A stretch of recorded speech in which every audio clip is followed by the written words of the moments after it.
నిజమే కేసీఆర్ గారి ఆదేశాల మేరకు మేమందరం పోయినాం, చూసినాం, అడిగినాం, ప్రభుత్వాన్ని మంచి విజ్ఞప్తి చేసినాం.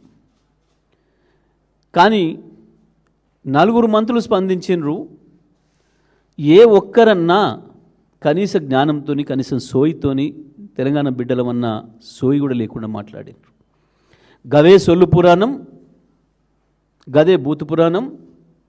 5 ఏళ్ళుగా ఏవైతే రోత మాటలు మాట్లాడుతున్నారో గవే పనికిమాలిన మాటలు తప్ప ఒక్కటి కూడా కొత్త మాట లేదు.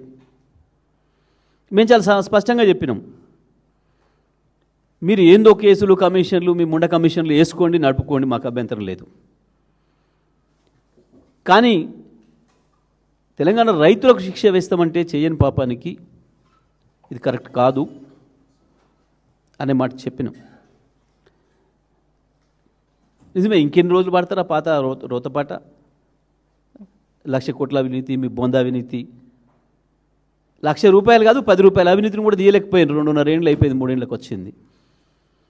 మీరు వేసిన కమిషన్నే కోర్టు చెత్తపుట్టలో పడేసింది, దాని నివేదికని. అది బంద్ చేయండి. మేము ఒకటే సూటిగా అడుగుతున్నాం, కన్నెపల్లి పంప్ హౌజ్ను ప్రారంభం చేస్తే నీళ్లు మొత్తం తెలంగాణలో 7 జిల్లాలకు బ్రహ్మాండంగా నీళ్ళు ఇవ్వచ్చు, సస్యశ్యామలం చేయొచ్చు.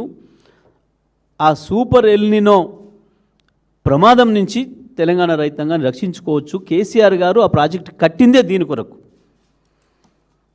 కేసీఆర్ గారు కాళేశ్వరం ప్రాజెక్టుని కట్టిందే ఈ కరువు పరిస్థితులు వచ్చినప్పుడు రక్షించుకోవడానికి, ప్రజల్ని కాపాడుకోవడానికి, రైతాంగాన్ని కాపాడుకోవడానికి, తెలంగాణ భూముల్ని కరువు కోరల నుంచి బయట పడించుకోవడం కొరకు. ఇవాళ దాని అవసరం తప్పకుండా ఉన్నది. ఇవాళ నిజామాబాద్ కావచ్చు, కరీంనగర్ కావచ్చు, వరంగల్ కావచ్చు, నల్గొండ కావచ్చు, మెదక్ కావచ్చు, గతంలో ఎన్నడూ చుక్కను ఇది చూడని ప్రాంతాలు. మెదక్ జిల్లా కావచ్చు, నల్గొండ జిల్లాలోని ఆలేరు, భువనగిరిలు, సూర్యాపేట, తుంగతుర్తి, కోదాడ నియోజకవర్గాలు కావచ్చు, కరీంనగర్లో కూడా అనేక ప్రాంతాలు. ఇవాళ గోదావరి ప్రాంతం కాకుండా ఇతర ప్రాంతంలో ఉన్న ప్రజలకు తెలియదు వాస్తవానికి.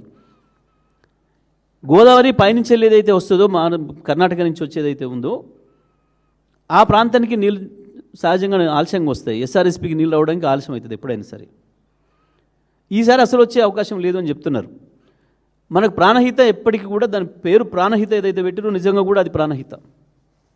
అది ఎటువంటి కరువులు వచ్చినా ప్రజల్ని బతికించడానికి ఉపయోగపడే నది. అది వచ్చి కలిసిన తర్వాతనే గోదావరిలో నీళ్లు ఉంటాయి. అది వచ్చి కలిసే చోటనే కేసీఆర్ గారు ఒక స్ట్రాటజీ ప్రకారం, ఒక పథకం ప్రకారమే, ఒక విజన్ ప్రకారమే అక్కడ అది ప్రారంభం చేసిండ్రు. సరే, దీని మీద ఎందుకు